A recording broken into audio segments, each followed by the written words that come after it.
Cold sweat, shredded corporate contracts, and the heavy sound of a crumbling empire. Let me give you one piece of advice. Never anger the invisible woman who brews your black coffee every single morning. You think she just blends into the background of your pristine office. But in those quiet shadows, she might actually be the one holding the master contract that buys out your entire pathetic life. Hello, everyone. Before today's story begins, we'd like to share a quick message. YouTube recently removed our monetization, cutting off our income. If you enjoy this story, we humbly ask for just $1 to help pay our staff so they can make a living and keep creating for you. Thank you for saving us. Now, let's begin the story. My name is Faith Turner. I am 34 years old, existing in the corporate food chain under the unassuming title of Executive Assistant. My battleground is Zephyr Omni Transit, a colossal distribution and logistics hub sprawled across the sun-baked concrete of Dallas, Texas. Imagine a brutalist metal beast the size of 10 football fields, swallowing semi-trucks and spitting out freight boxes 24 hours a day, 7 days a week. That is Zephyr. The noise is a constant, grinding mechanical roar. The pressure is a physical weight sitting heavily on your chest, and the toxicity that drips straight down from the executive suite onto the warehouse floor, infecting everyone it touches. Enter Julian Miller. He is our newly appointed regional director, shipped out here to Texas after his previous tech startup in Silicon Valley went completely bankrupt. You would think a massive failure might teach a man a shred of humility. Not Julian. He arrived with the blinding arrogance of an emperor stepping into a colony of uneducated peasants. He is obsessed with dominance, desperate to prove his visionary genius, and fundamentally disgusted by the blue-collar reality of our daily operations. He made his toxic management style perfectly clear on his second day. We were standing right in the middle of the main operations center. There were hundreds of workers moving around us, the deafening screech of conveyor belts in our ears, and the flashing amber lights of heavy forklifts cutting through the dusty air. And there was Julian, dressed in a custom-tailored Italian suit, screaming at the top of his lungs. The crime, his morning coffee. "Faith," he barked, his voice cutting harshly through the heavy mechanical hum. "What is this absolute garbage?" Before I could even attempt to answer, he slammed the ceramic mug down onto the metal railing. Hot brown liquid splattered violently across my white blouse and dripped onto the concrete floor. "I explicitly asked for single-origin organic Arabica beans," he snarled, turning his body to make absolutely sure the floor supervisors standing nearby could witness his tantrum. "This tastes like filtered dirt. If you cannot handle a simple coffee order, how can I possibly trust you to manage my schedule? You are an executive assistant. Faith, try to act like an executive and less like a mindless drone." The entire warehouse floor seemed to go perfectly silent. Workers paused their heavy lifting. Everyone watched the new boss publicly humiliate the woman who essentially kept the administrative heart of the building beating. He expected me to cry. He wanted me to cower in shame. Instead, I simply reached into my jacket pocket, pulled out a dry tissue, and methodically wiped the coffee from my blouse. His cruelty was just the appetizer. His grand vision for the company was the main course. Later that exact same week, Julian summoned the senior technical staff to announce his flagship operational project. He called it Hypersort AI. It was a chaotic, reckless automation initiative designed to completely replace human oversight with a predictive algorithm he had purchased from some former tech bro colleagues back in California. "We are pushing the main sorting machines to 150% of their baseline operational capacity," Julian declared, pacing the length of the boardroom like a self-appointed tech god. "Speed is revenue. Human hesitation is a financial leak.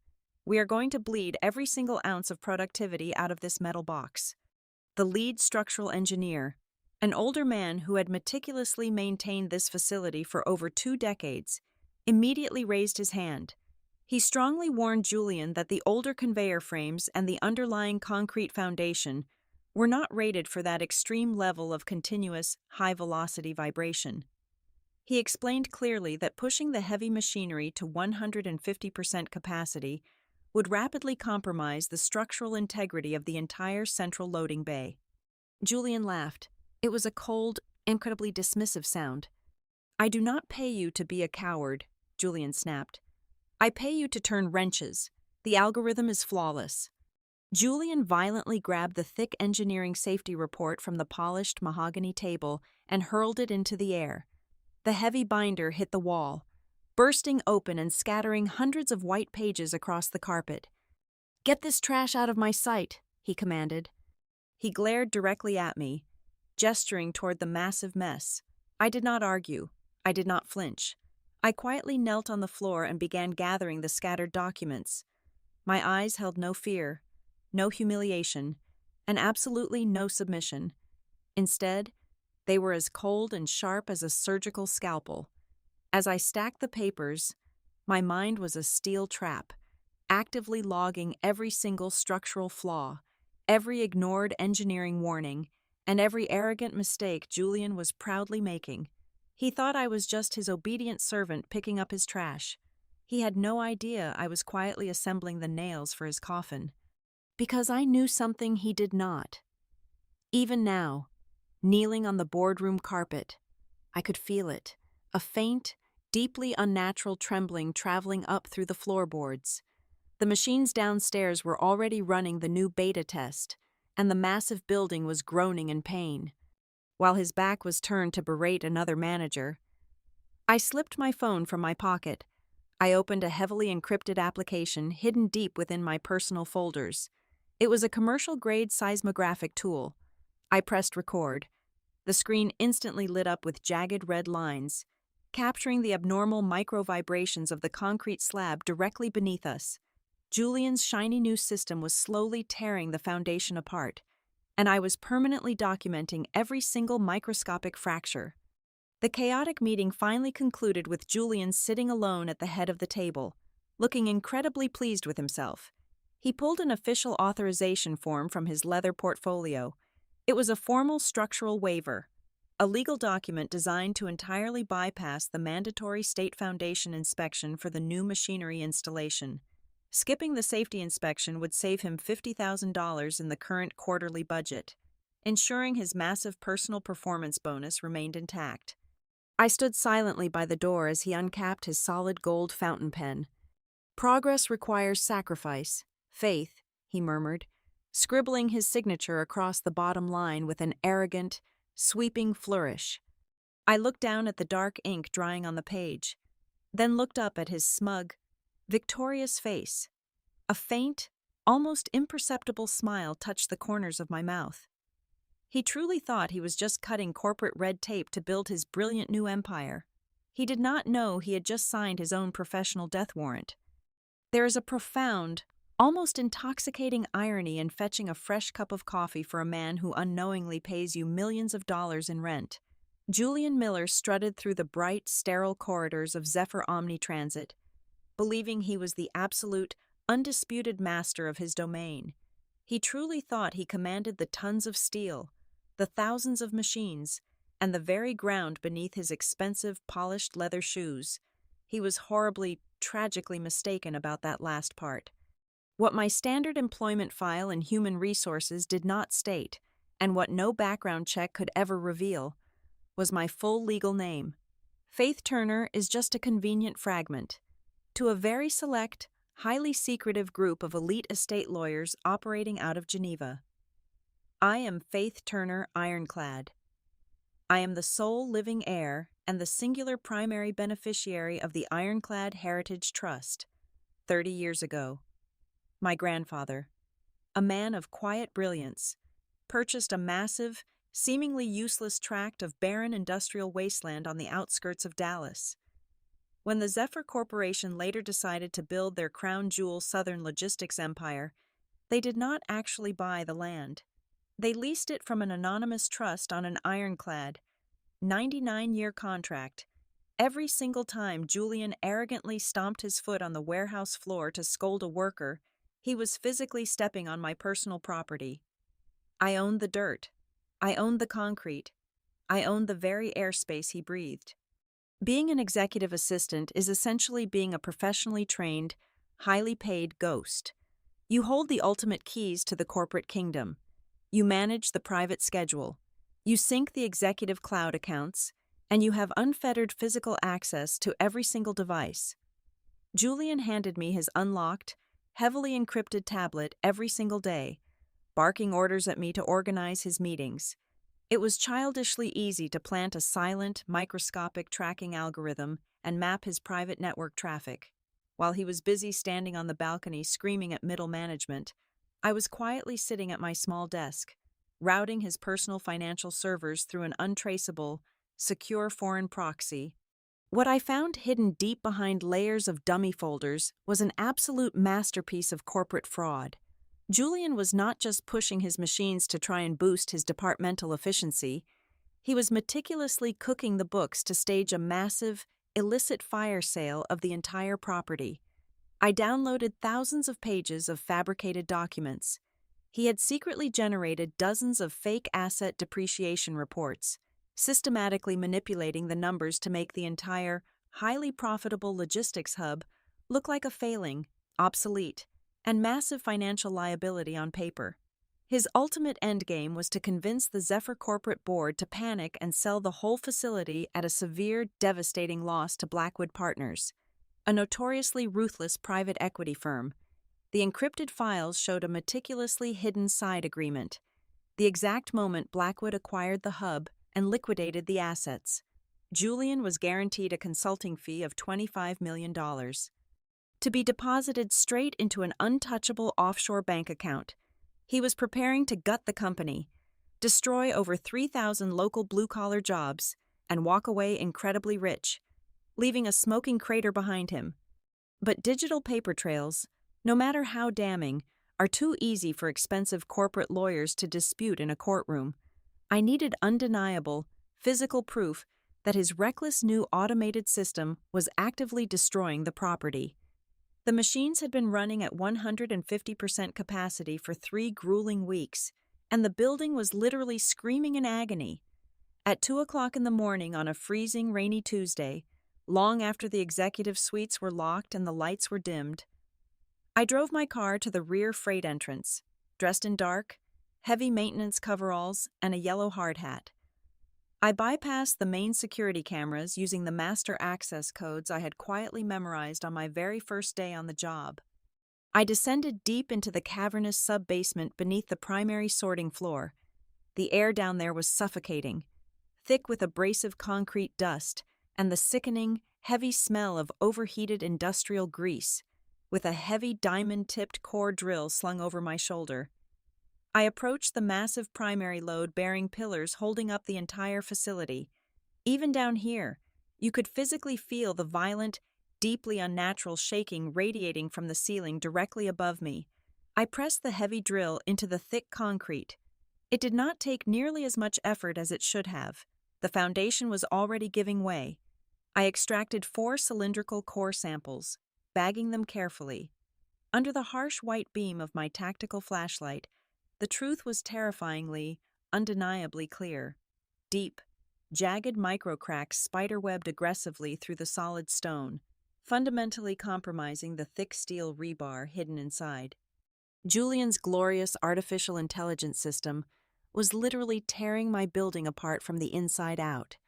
I knew I could not wage this complex, highly technical war completely alone. I needed an ally. I needed someone who intimately understood the complex mechanical nervous system of this giant metal beast. I needed Marcus. Marcus was the senior maintenance lead, a hardened, brilliant veteran engineer who knew every hidden pipe, every faulty wire, and every secret corridor in the massive facility. Julian had brutally fired him just 2 weeks ago, stripping away his pension, simply for daring to speak up about the severe safety hazards of the new machines. I found Marcus sitting completely alone at a cheap, neon-lit diner on the edge of the interstate highway, staring bitterly into a chipped mug of black diner coffee. I slid into the sticky vinyl booth directly across from him, placing a thick manila envelope containing $10,000 in untraceable cash and a secure black burner phone directly onto the table. "What exactly is this, Faith?" he asked, his voice rough, tired, and deeply suspicious. Severance pay and a highly classified new job offer, I replied softly, locking my eyes onto his. Julian thinks he threw you away like garbage. I need you to be my eyes in the dark. Marcus, I need you to help me build an invisible ghost network inside that warehouse. Marcus looked down at the thick stack of money, then slowly looked back up at my face. He saw the cold, unyielding calculation in my eyes. He did not ask any more questions. He just nodded slowly, reaching out and taking the black phone. A lesser, more emotional strategist would have taken the financial documents and the broken concrete core samples straight to the Zephyr Board of Directors. That would have been a catastrophic, fatal mistake. Corporate boards exist to protect their executives and shield their profit margins.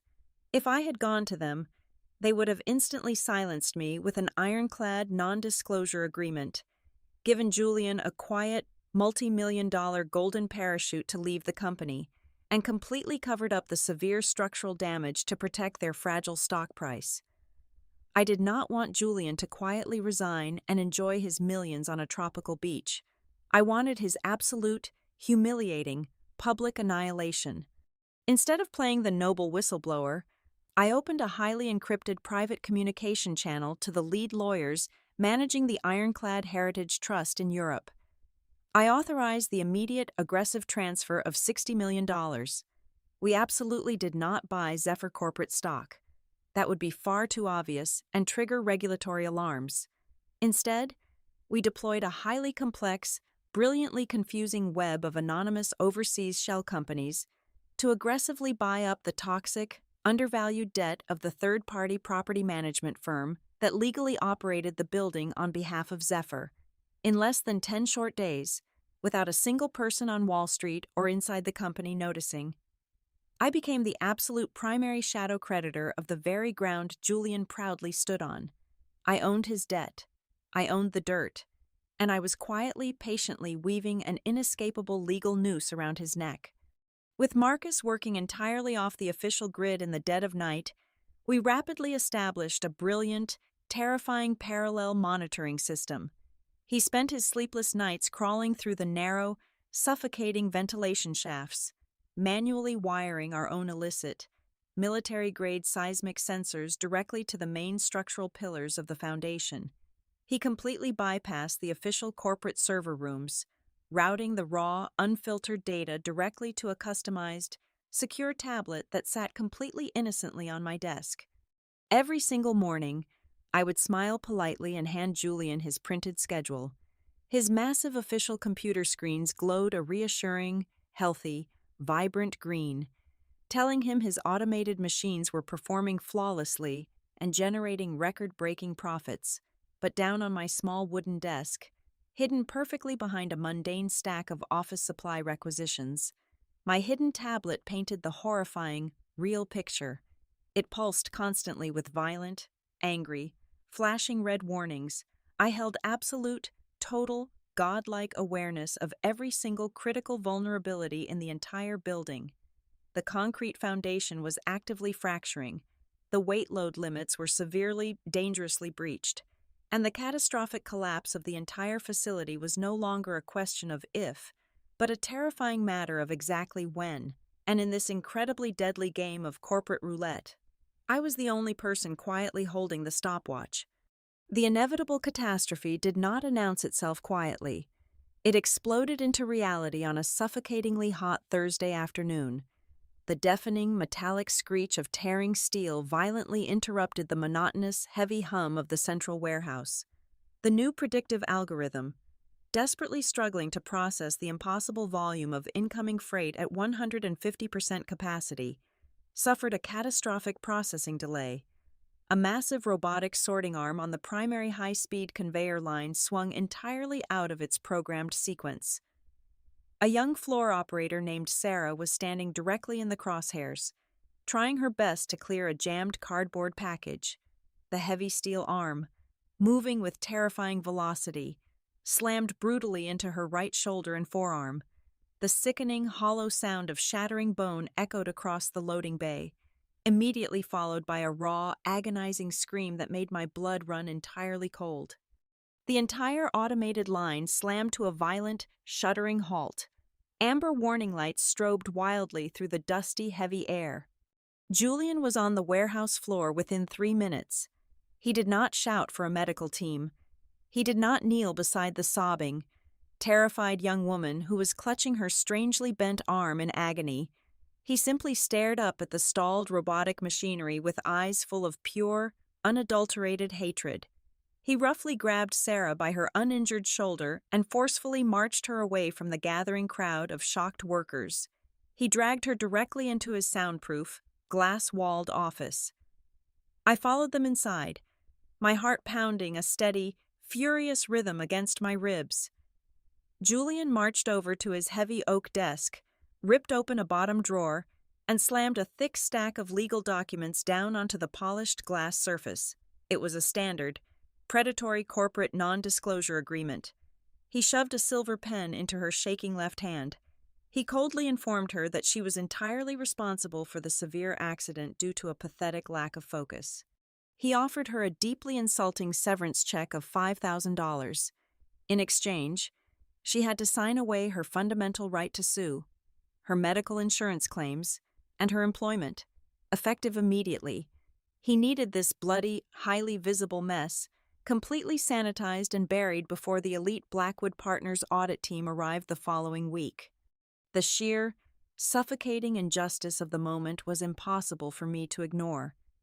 I stepped firmly away from the door, placing my body squarely between the weeping young worker and the heavy desk. I looked directly into Julian's cold eyes and told him he could not legally do this.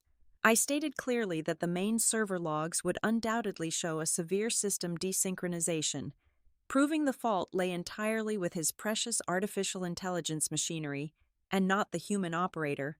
Julian's face contorted into a mask of absolute, terrifying rage. The thick veins in his neck bulged aggressively against his expensive silk collar. He stepped forcefully toward me, invading my personal space until I could feel the heat radiating from his angry skin.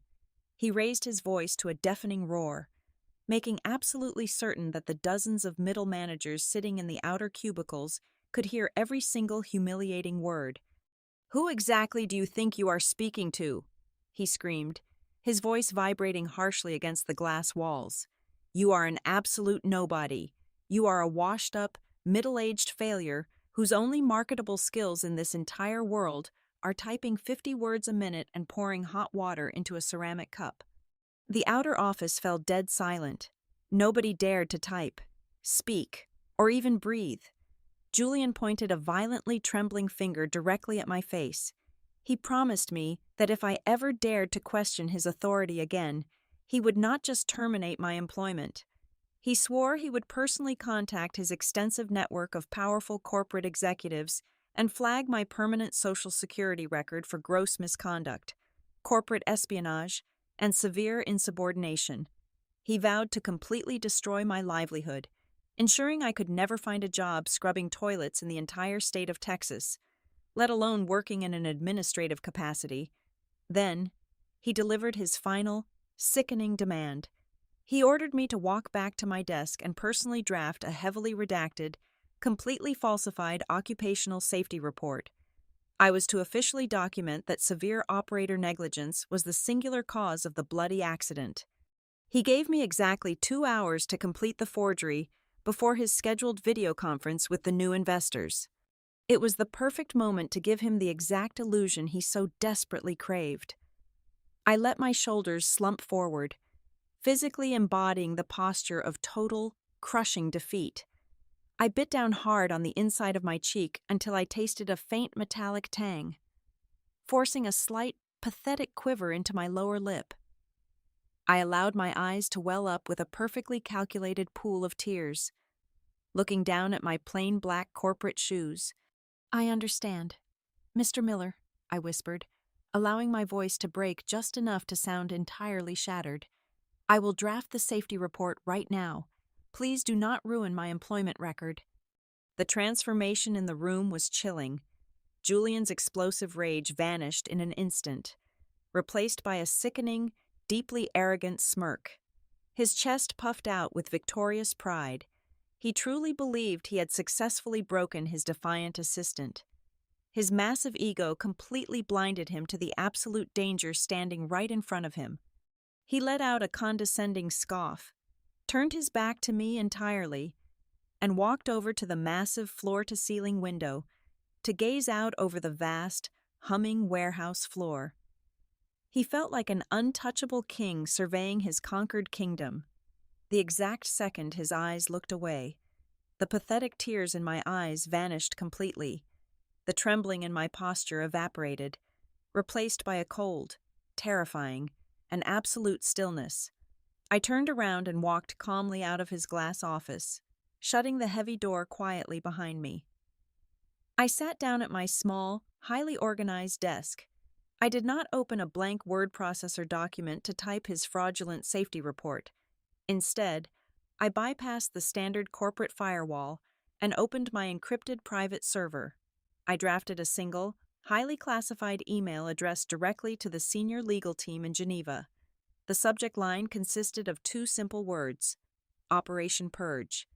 In the main body of the message, I formally invoked the Supreme Structural Hazard Clause, a deeply buried, ultra-secret stipulation written into the original 30-year-old land lease. It was the ultimate nuclear option, a legal mechanism designed to immediately seize total control of the entire property if human lives were knowingly subjected to imminent danger. I stared at the flashing cursor for one brief second, a cold smile touching my lips. Then, I hit send. The digital clock on my desktop monitor flipped to exactly 8 o'clock in the morning. The countdown had officially begun. There were precisely 48 hours remaining before the massive corporate execution. In 2 days, Julian was scheduled to sit down in the luxurious glass boardroom on the top floor and sign the final transfer documents, handing the entire logistics hub over to Blackwood Partners for a staggering $300 million. He was already measuring the drapes for his new mansion, entirely unaware that the floorboards beneath him were about to vanish. That same night, the warehouse was a cavern of shadows and roaring machinery. Marcus and I moved entirely unseen through the highly restricted maintenance access tunnels deep beneath the main sorting floor. We wore dark clothing, moving with silent, practiced precision. Marcus carried a heavy canvas duffel bag filled with ultra-sensitive, military-grade seismic sensors. These were not the cheap, offline monitors we had used before. These were the real deal, capable of detecting the microscopic groan of fracturing concrete in real time. We attached the sensors directly to the raw, exposed rebar of the 4 primary load-bearing pillars. The concrete was already shedding thick flakes of debris, completely unstable. Once the hardware was physically mounted, I wired the transmission nodes. I bypassed our internal network completely and synchronized the live data feed straight into the emergency monitoring servers of the Texas Department of Buildings. If those pillars shifted even a fraction of an inch, the state inspectors would see the red alerts blinking on their screens instantly. By the next afternoon, Julian was already celebrating his impending victory. He left the office early, loudly announcing to the executive suite that he was heading out for an expensive steak dinner and a night of drinking with his elite Silicon Valley friends. His supreme arrogance was his ultimate downfall. He waltzed out of the glass doors and left his primary laptop sitting wide open on his desk, the screen unlocked. I walked casually into his office, making sure the outer floor managers saw me carrying a stack of standard filing folders. I closed his heavy door and sat down in his expensive leather chair. My fingers flew across his keyboard. I dug deep into his hidden directories, searching for the exact mechanism of his illicit payoff. I found it buried inside a heavily disguised application masked as a simple fitness tracker. It was an offline cryptocurrency wallet. I quickly cracked his poorly constructed secondary password and exported the entire transaction ledger onto a secure, encrypted flash drive. The digital trail was absolutely undeniable. It showed multiple, massive deposits of untraceable digital currency flowing directly from the shell companies owned by the fraudulent artificial intelligence contractors he had hired. They had paid him millions of dollars in bribes to purchase their junk software, and he had gleefully sacrificed the safety of thousands of workers to collect his dirty money. With the financial evidence secured in my pocket, I executed the next phase of the trap. Staying logged into Julian's official corporate email account, I drafted a formal, highly urgent meeting invitation for the exact time of the Blackwood signing ceremony. I disguised the subject line as a mandatory, high-level operational audit review. Without Julian knowing, I sent the invitation directly to the chief building inspector of the state of Texas and blind copied every single senior member of the Supreme Zephyr Board of Directors. I formulated the email to sound exactly like Julian, arrogant and demanding, ensuring their physical presence in the room. He was going to have a much larger, far more powerful audience than he ever anticipated. The final, fatal blow came directly from Geneva. The elite lawyers managing my estate sent a heavily encrypted confirmation message to my private phone. The trigger clause was fully activated. This was a brutal, archaic legal stipulation buried deep within the original land lease. It stated clearly that if the tenant committed any severe structural violation that directly threatened human life, the landowner possessed the absolute right to immediately terminate the lease and permanently confiscate every single physical asset attached to the property. That meant the building, the inventory, the multi-million-dollar robotic machines, and every single desk chair legally belonged to me the moment the concrete cracked beyond the safety threshold. The trap was not just set, it was armed and completely unavoidable. The night before the massive signing ceremony, I stood completely alone in the silent, empty executive printing room. The only sound was the soft, rhythmic hum of the high-speed laser printer spitting out crisp, white pages. I compiled the ultimate dossier. It contained the real-time seismic data, the horrific structural photographs, the cryptocurrency ledger proving his massive bribes, and the undeniable legal activation of the trigger clause. I placed the thick, heavy stack of documents into a black leather folder. Then, I placed one final piece of paper precisely on top of the stack. It was a formal, legally binding notice of immediate termination, bearing the official embossed seal of the Ironclad Heritage Trust. I gently closed the plastic lid of the printer, turned off the overhead lights, and walked out into the cool night air. I looked up at the massive, glowing Zephyr logo mounted on the side of the building. The countdown was in its final hours. All I had to do now was wait for the sun to rise. The top-floor glass boardroom of Zephyr Omni Transit was a cathedral of modern corporate greed. It was exactly 10 o'clock in the morning, and the bright Texas sun poured through the massive floor-to-ceiling windows, illuminating the polished mahogany table and the crystal water pitchers. Julian stood at the head of the table, looking like an untouchable king in a custom-tailored, midnight blue Italian suit. He was delivering the performance of his lifetime. Surrounding the massive table were the sharp-suited executives from Blackwood Partners, their eyes gleaming with the predatory promise of a $300 million acquisition. Sitting quietly in the back row, precisely as my forged email invitations had arranged, were the supreme members of the Zephyr Board of Directors and two senior inspectors from the State Construction Department. Julian had assumed they were just there to rubber stamp his brilliant operational overhaul. He was completely oblivious to the real reason they had come. "Gentlemen," Julian announced, his voice dripping with supreme arrogance, "what you are purchasing today is not just a standard logistics hub, it is the absolute future of automated distribution. By pushing our machinery to maximum output, we have completely eliminated human inefficiency and guaranteed super profits for the next decade." He reached into his tailored breast pocket and pulled out his heavy gold fountain pen. The Blackwood representative smiled greedily, pushing the thick stack of final transfer contracts across the polished wood. Julian leaned forward, resting the solid gold tip of the pen against the signature line. That was the exact second the heavy oak doors of the boardroom swung open with a loud, resounding crash. Every single head in the room snapped toward the entrance. I stepped over the threshold. I was no longer wearing the faded beige cardigans and practical flat shoes of a subservient executive assistant.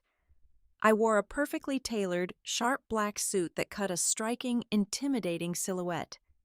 My hair was pulled back into a severe, sleek style, The air of quiet submission I had worn for months was entirely gone.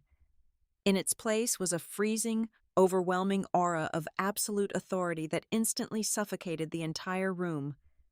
My stiletto heels clicked rhythmically against the hardwood floor, a slow, deliberate march of a predator finally cornering its prey. Julian froze, the gold pen hovering an inch above the paper, his face twisted into a mask of disgusted confusion. "Faith," he hissed, his voice trembling with furious indignation. "What in the absolute hell are you doing? Get out of this room immediately!" I did not even look at him. I walked straight past his frozen form, moving directly to the central podium where his presentation laptop was resting. I pulled my encrypted black tablet from my leather portfolio and jammed the connection cable straight into the main display hub. "Excuse me," one of the Blackwood executives protested, half rising from his leather chair. "This is a highly classified corporate meeting." I tapped the glowing screen of my tablet.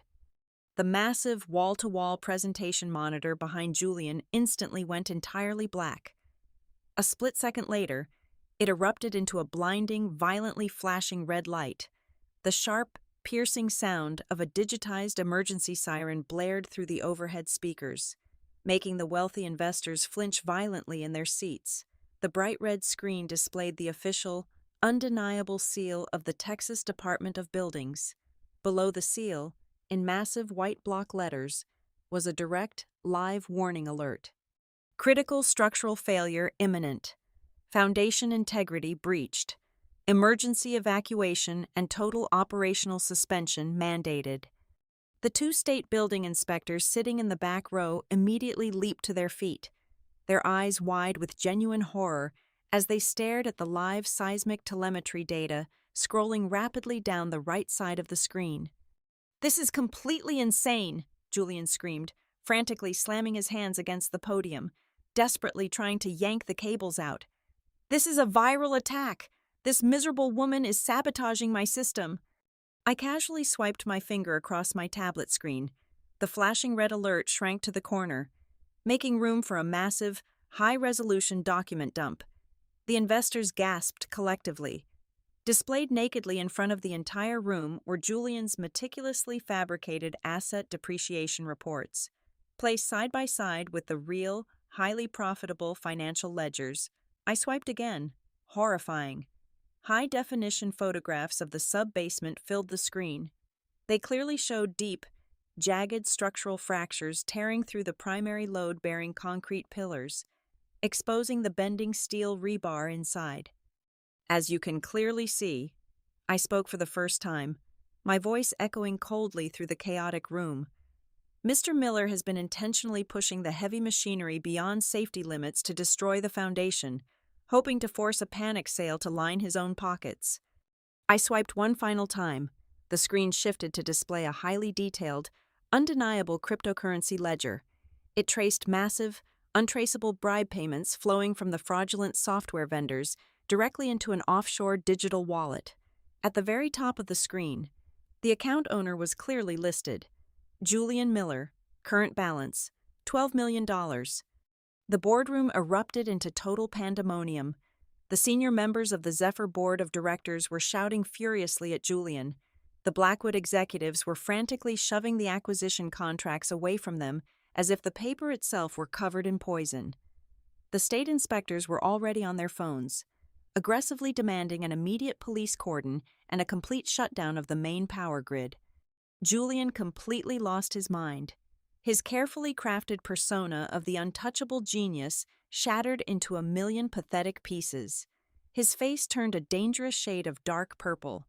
He pounded his fists violently against the mahogany table, spit flying from his lips. "Lies!" he roared, pointing a violently shaking finger at my face.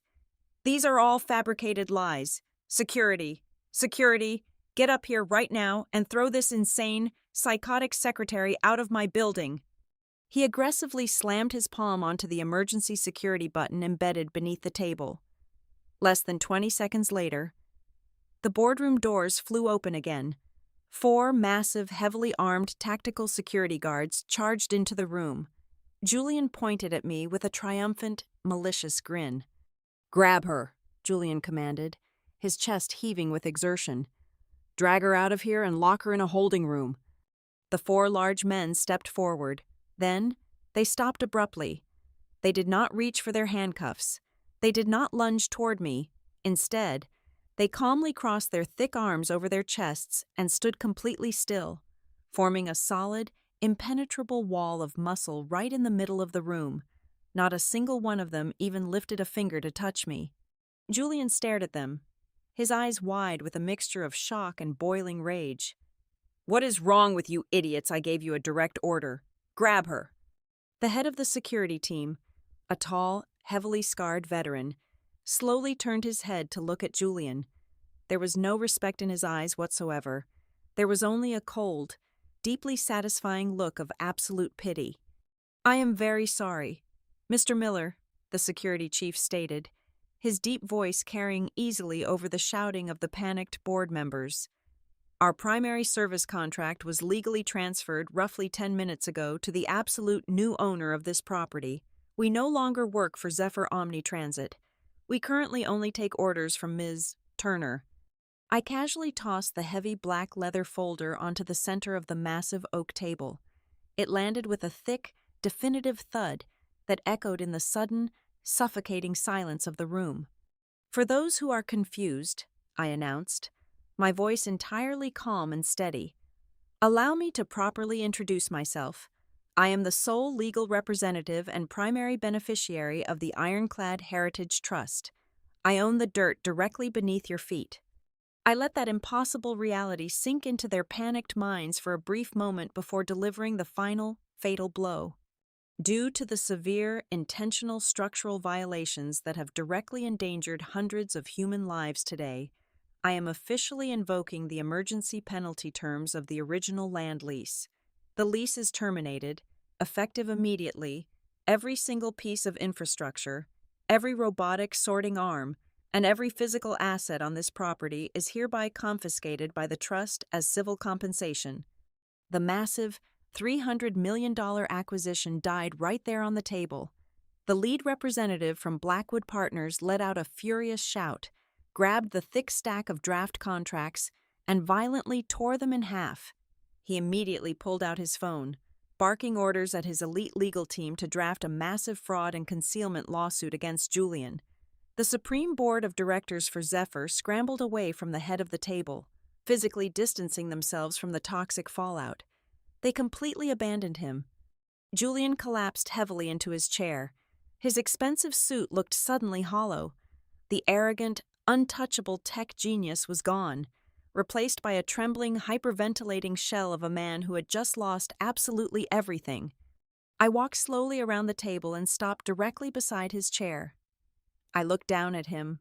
A freezing, triumphant smile touched my lips. "I did not just buy out this building's operating system for a compensation price of $1, I whispered, my voice sharp enough to cut glass. "I am currently your employer, and Julian, you are entirely fired." Heavy boots sounded in the hallway. A squad from the State Economic Police Division marched through the open boardroom doors. They did not hesitate.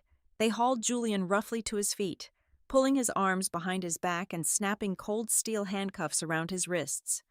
They marched him out of the glass office and paraded him directly across the main warehouse floor.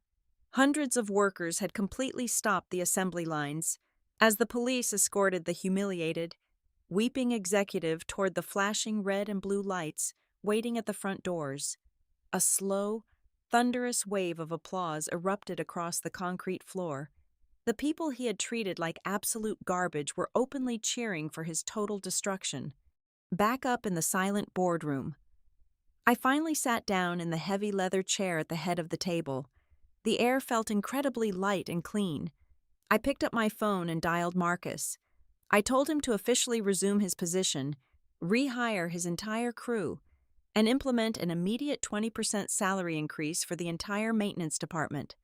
Leaning back into the soft leather, I picked up the ceramic mug sitting on the desk and took a slow, deeply satisfying sip of the black coffee I had brewed myself that morning. This giant, roaring, mechanical beast finally had an owner who knew exactly how to respect it. Thank you so much for listening to today's story. We hope you enjoyed it. As an ad-free channel, your support is what keeps us alive. Please support Boss Revenge Stories with just $1 via the QR code on the screen, or click the link in the description box or pinned comment. Also, we'd love to connect with you. Please leave a comment telling us which city or state you're listening from. Thank you for standing with us, and see you in the next stories.